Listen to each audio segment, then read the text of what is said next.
semua, kita dari kelompok Ruby. Selamat datang di mini podcast Manajemen Waktu Cerdas. Saya Dwiki Aulia Rahman selaku host dengan NPM 2408 2010 153. Dan di sini kita akan membahas tip and trick untuk mengelola waktu dengan lebih efektif. Hari ini kita akan mengupas yang pastinya akan memberikan Anda wawasan baru tentang cara mengatur waktu dengan lebih baik. Jadi siapkan catatan Anda dan mari kita mulai perjalanan menuju manajemen waktu yang lebih baik. Nah, izinkan kami memperkenalkan para narasumber kami dari kelompok Ruby. Dimulai dari Azaria. Perkenalkan, nama saya Azaria Yunor Krisanto dengan 3 digit NPM terakhir 012. Salam kenal. Oke, yang kedua dilanjutkan oleh Firman. Halo semua, salam kenal. Nama saya Firman Hidayat dengan NPM 206. Dan yang ketiga dilanjutkan oleh Talita. Halo semuanya, kenalin aku Talita Nabila dengan 3 digit NPM terakhir 061. Salam kenal. Dan selanjutnya dilanjutkan oleh Adina. Halo semua, aku Adina Nur Afida dengan NPM 057. Dan selanjutnya dilanjutkan oleh Catherine. Halo semuanya, kenalin namaku Katrin Joy MTC Hombing dengan NPM 170. Selanjutnya, Hilwa boleh perkenalkan. Halo semuanya, perkenalkan aku Hilwatul Mafiro dengan nomor NPM terakhir 029. Nah, selanjutnya Putri boleh perkenalan. Halo semuanya, perkenalkan nama saya Putri Aunestari dengan 3 digit NPM terakhir 025. Selanjutnya, Bayu boleh perkenalan. Halo semuanya, perkenalkan nama saya Habibie Irfan Bayu dengan 3 digit NPM terakhir 075. Salam kenal semuanya. Salam kenal. Untuk selanjutnya, Arif boleh perkenalan. Halo semua, perkenalkan namaku Ahmad Arduha dengan 3 NPM terakhir 033. Salam kenal. Dan selanjutnya, Faiz boleh perkenalan. Halo semuanya, perkenalkan namaku Faiz Ida dengan NPM 138. Dan yang terakhir, Safira bisa memperkenalkan diri. Halo semuanya, perkenalkan nama saya Safira Libiana dengan NPM 3 digit terakhir 196. Salam kenal semuanya. Nah, di sini kita nyantai aja nggak sih? Untuk pertanyaan yang pertama nih, buat kalian semua. Menurut kalian, apa sih definisi manajemen waktu menurut kalian? Boleh dijawab salah satu? Aku Dwiki, aku mau jawab Dwiki. Oke, Azaria, silakan menjawab. Oke, kalau menurutku manajemen waktu itu kita harus gimana ya?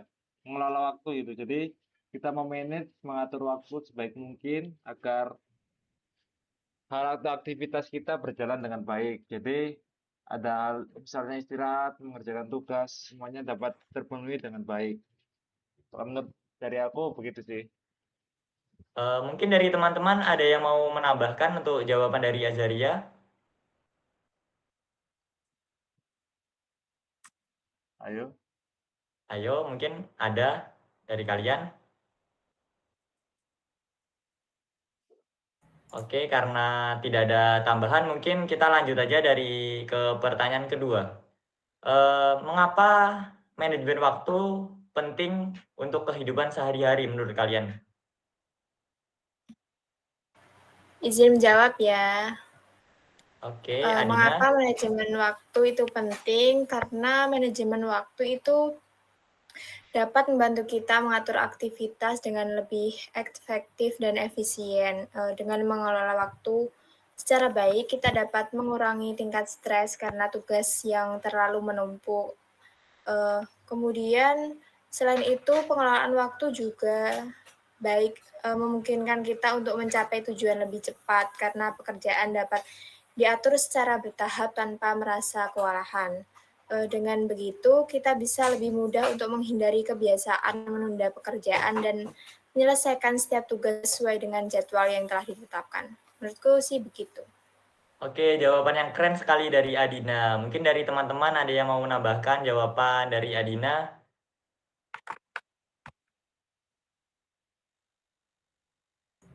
Ada nggak nih? Oke, karena tidak ada tambahan, mungkin kita lanjut gak nih? Mungkin pertanyaan ketiga. Apa teknik manajemen waktu favorit kalian? Dan mengapa kalian memilih teknik tersebut? Izin menjawab ya. Kalau aku sendiri sih teknik yang paling aku suka tuh teknik Pomodoro. Teknik Pomodoro sendiri tuh kayak kita 20 menit bekerja, habis itu 5 menitnya kita istirahat, habis itu 20 menit lagi kita kerja atau belajar lagi, 5 menit kita istirahat lagi. Nah itu tuh kayak diulang-ulang gitu. Diulang-ulang sampai kayak 4 kali. Nah, habis itu kita ambil istirahat lebih lama lagi kayak sekitar 15 sampai 30 menitan gitulah ya. Nah, teknik Pomodoro ini kan tujuannya kan untuk meningkatkan produktivitas dengan membagi waktu kerja menjadi interval yang lebih pendek. Nah, kalau kenapa aku lebih sukanya pakai teknik Pomodoro tuh banyak sih alasannya kayak 1 meningkatkan fokus dan konsentrasi, 2 mengurangi kelelahan mental, yang ketiga mengurangi penundaan, yang keempat meningkatkan produktivitas, yang kelima meningkatkan kualitas kerja, yang keenam memberikan rasa pencapaian. Banyak deh. Nah, aku setiap kali nyelesain 1 siklus Pomodoro tuh kayak ngerasa mencapai kemajuan gitu loh, yang dapat meningkatkan motivasi untuk menyelesaikan tugas, terus kayak ngurangin stres juga, terus mempermudah kayak me-manage waktu gitu. Teknik Pomodoro tuh kayak bantu memetakan waktu untuk setiap tugas gitu, memudahkan perencanaan dan pengukuran seberapa lama waktu yang dibutuhkan untuk menyelesaikan tugas tersebut. Gitu sih kalau aku. Kasih. Oke, keren sekali jawaban dari Kakak Hilwa. Mungkin kita lanjut ke pertanyaan selanjutnya. Bagaimana kalian mengatasi prokrastinasi dalam pekerjaan kalian? Apa itu prokrastinasi itu? Nah, kita di sini sharing ya. Prokrastinasi itu bisa salah satu bisa mencari jawabannya. Oh, ini bentar aku cari. Aku bisa izin Permisi, jawab. izin menjawab ya. Boleh, boleh. Oh, silakan Faiz, Kak Faiz. Cara mengatasi prokrastinasi ya. Caranya Ya. sih yang pertama pastinya kita harus membuat to-do list dulu. Jadinya dengan kita membuat to-do list, kita menjadi tahu apa saja aktivitas yang akan kita lakukan. Jadi kita tidak akan bingung dan tidak akan bertabrakan dengan aktivitas yang lainnya. Terus kita jangan banyak menunda. Ketika kita banyak menunda, maka tugas-tugas yang lain pastinya juga akan tertunda dan tidak akan terlaksana dengan baik. Itu aja sih yang menurut aku. Mungkin keren banget dari jawaban Kak Faiz. Kali ini kita yang sebelumnya tidak tahu apa itu prokrastinasi, kita semuanya jadi tahu nih. Mungkin kita lanjut aja ke pertanyaan selanjutnya. Mungkin menurut kalian saran terbaik apa yang kalian berikan untuk orang yang kesulitan mengatur waktu? Salah satu boleh menjawab? Oke, izin menjawab ya, Rizky. Oke, Putri, silahkan menjawab. Saran terbaik untuk orang yang kesulitan mengatur waktu mereka. Jadi pasti semuanya kan kesulitan untuk mengatur waktu. Aku mau kasih tips and trick buat gimana sih mengatur waktu yang tepat agar tugas-tugas yang penting dan mendesak itu diutamakan. Jadi yang pertama, prioritaskan tugas-tugas. Jadi emang benar-benar penting dan mendesak. Karena kita semua tahu ya, setiap orang kan mempunyai kayak tugas-tugas masing-masing kayak banyak gitu, nggak cuma tugas-tugas kuliah. Jadi kita usahakan untuk mengutamakan tugas-tugas kuliah kita yang benar-benar penting dan mendesak.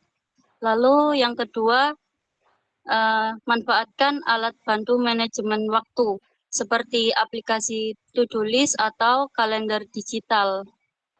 Jadi aplikasi ini atau kalender digital ini bisa membantu kalian untuk mengatur waktu dan tahu apa saja yang perlu diselesaikan pada satu hari ini atau beberapa hari ke depan.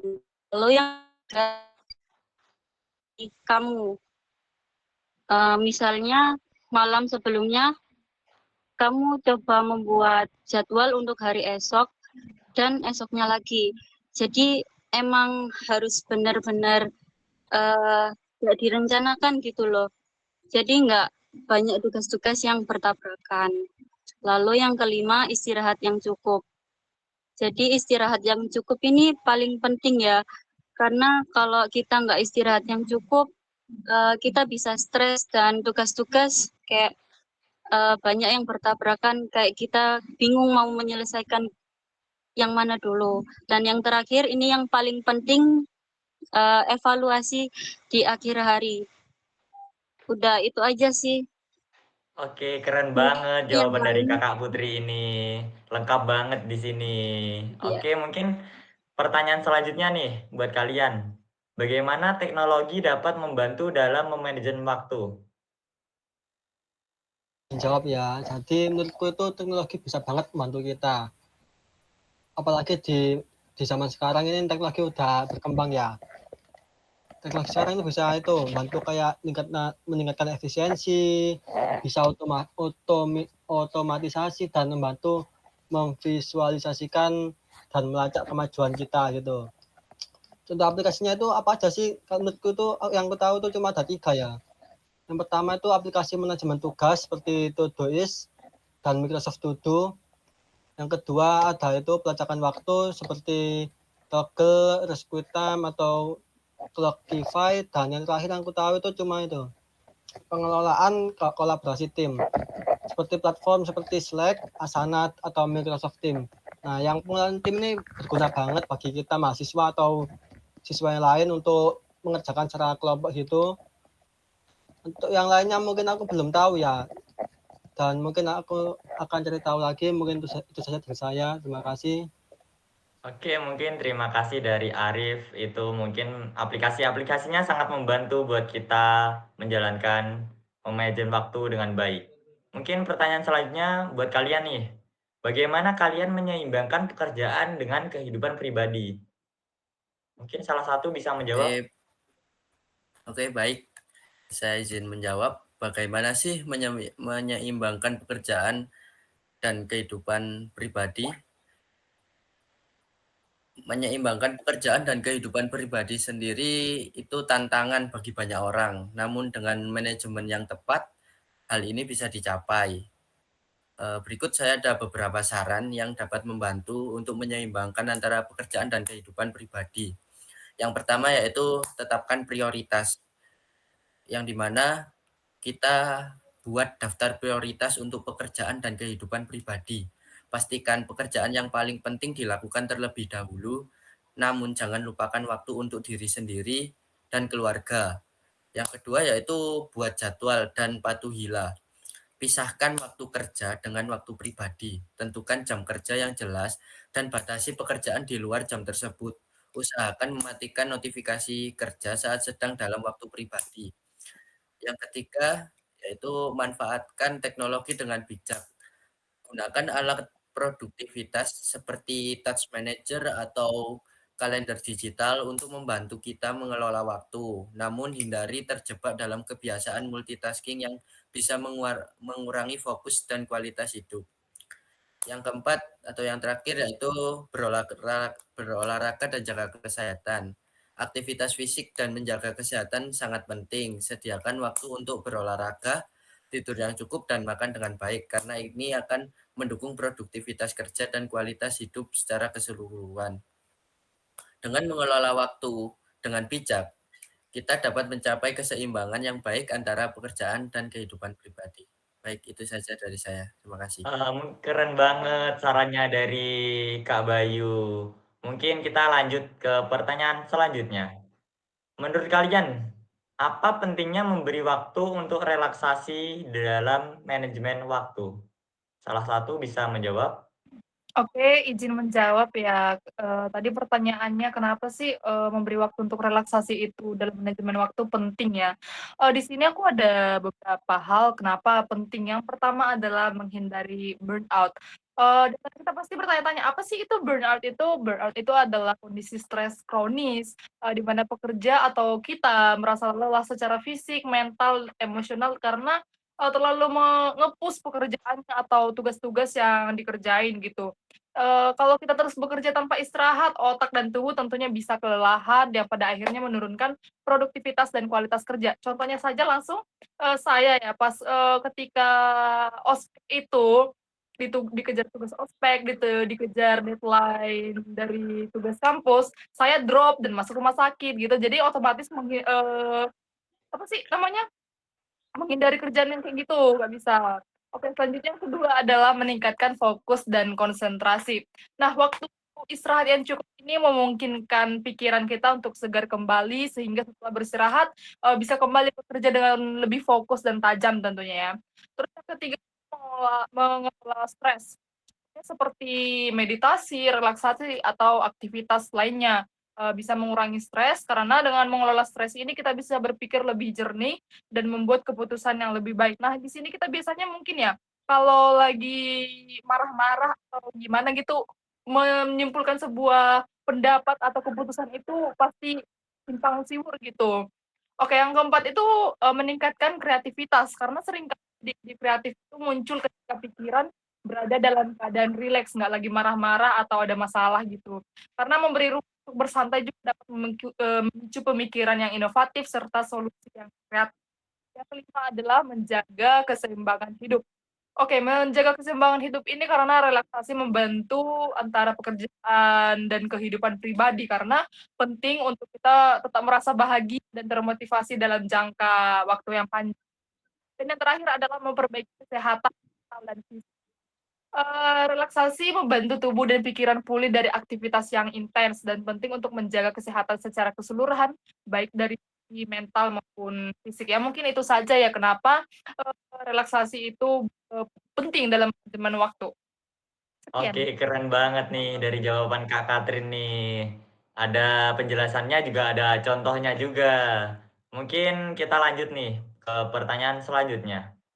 Menurut kalian, apa langkah pertama yang harus diambil seseorang untuk meningkatkan manajemen waktu mereka? Oke, izin menjawab ya.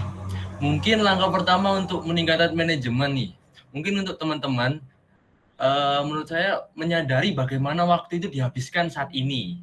Nah, dari situ kita harus mengevaluasi aktivitas keseharian kita.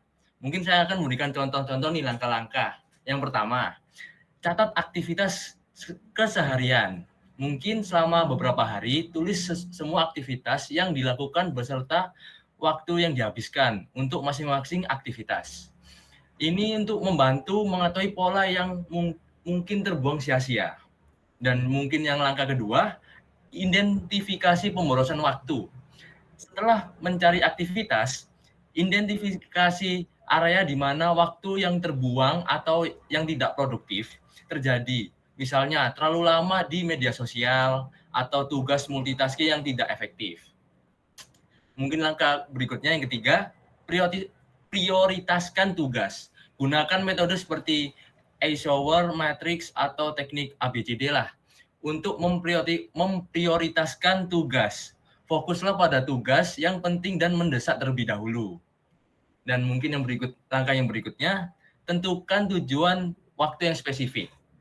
Nah, mungkin seperti ini, tetapkan tujuan harian atau mingguan terkait penggunaan waktu. Misalnya, selesai pekerjaan A dalam waktu 2 jam, atau batasi waktu di media sosial hingga 30 menit lah per hari. Mungkin yang terakhir, langkah berikutnya, gunakan alat bantu manajemen waktu. Mungkin seperti yang dijelaskan teman-teman tadi, aplikasi seperti kalender digital atau aplikasi to-do list atau metode manajemen waktu seperti Pomodoro. Ini bisa membantu mengatur waktu dengan lebih efektif. Nah, dengan menyadari dan mengatur waktu dengan lebih baik, manajemen waktu akan semakin meningkat secara bertahap. Mungkin penjelasan saya seperti itu. Oke, keren banget dari jawaban Kak Firman. Ada langkah-langkahnya nih. Mungkin kita lanjut pertanyaan selanjutnya. Menurut kalian tantangan terbesar apa yang kalian hadapi dalam memanajemen waktu? Izin menjawab ya. Oke. Tantangan terbesar dalam manajemen waktu itu sebenarnya banyak, tapi di sini saya ngambilnya 6 saja. Yang pertama itu ada prokrastinasi. Prokrastinasi sendiri adalah sebuah perilaku menunda suatu pekerjaan yang seharusnya dikerjakan. Yang kedua yaitu ketika tugas terasa membosankan atau sulit untuk dimulai. Yang kedua, yang ketiga yaitu gangguan dari teknologi, yang keempat adalah komitmen mendadak juga bisa mengalihkan perhatian, yang kelima stres, dan yang keenam terlalu banyak aktivitas. Mungkin segitu aja tantangan terbesar dari saya.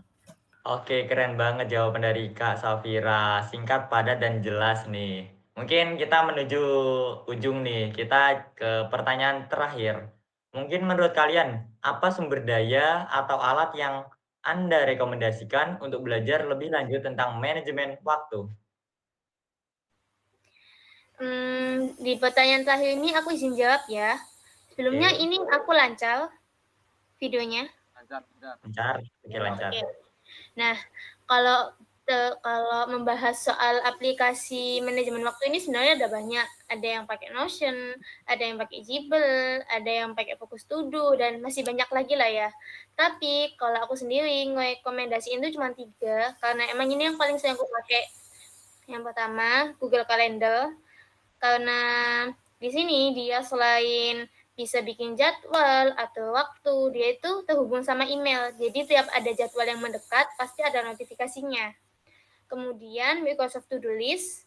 Kenapa aku pakai ini? Karena benar-benar tampilannya tuh simple. Bahkan meskipun orang belum pernah pakai, mereka bakal mudah untuk menggunakan aplikasi itu.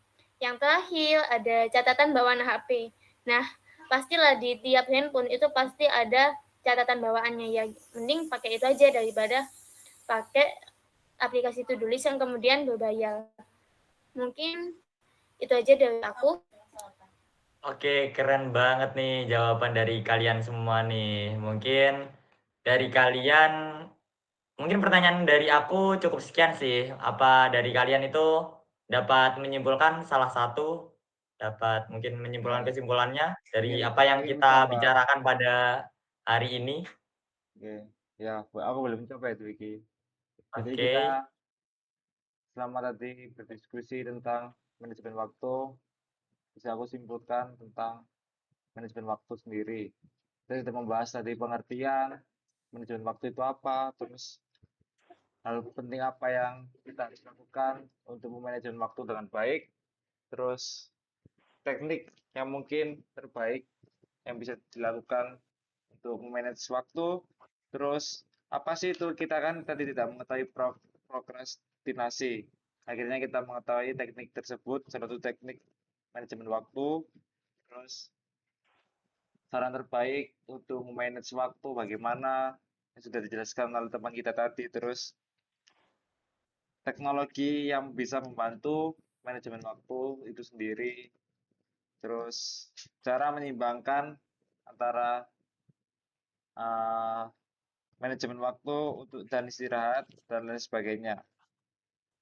Kemudian yang terakhir yaitu sumber daya, rekomendasi untuk memanage waktu. Ya mungkin itu aja sih Dwiki yang bisa aku simpulkan. Oke, keren banget nih kesimpulan dari Azaria. Mungkin udah lengkap nih buat. Boleh. Oke, ada yang mau menambahkan nih? Izin Silahkan. menambah sama Katrin. Oke. Tadi kan banyak nih tips-tipsnya mulai dari alat, sumber daya, tips cara manajemen waktu. Tapi yang paling penting menurut saya itu berani mengambil keputusan ya.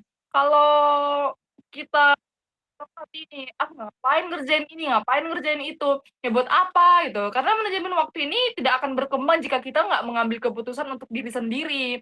Terus menurut saya tuh mulailah belajar untuk mengambil keputusan dengan bijak, berani mengambil resiko, karena sesungguhnya resiko itu dapat dari sebuah pengambilan keputusan yang membuat diri kita semakin berkembang sesuai dengan yang kemarin kita bahas itu ya, growth mindset gitu. Sekian. Oke, keren banget jawaban dari Katrin nih. Mungkin udah lengkap nih. Kita udah di ujung acara kita pada mini podcast. Mungkin dari pesan-kesannya acaranya seru banget nih buat kalian, lengkap banget jawaban-jawaban dari kalian. Mungkin dari aku cukup sekian.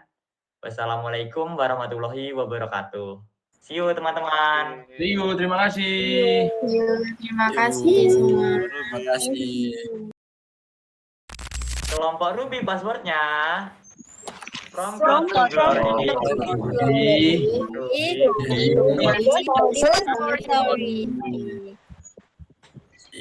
Ruby sekali lagi. Kelompok Ruby. Udah wes, cut.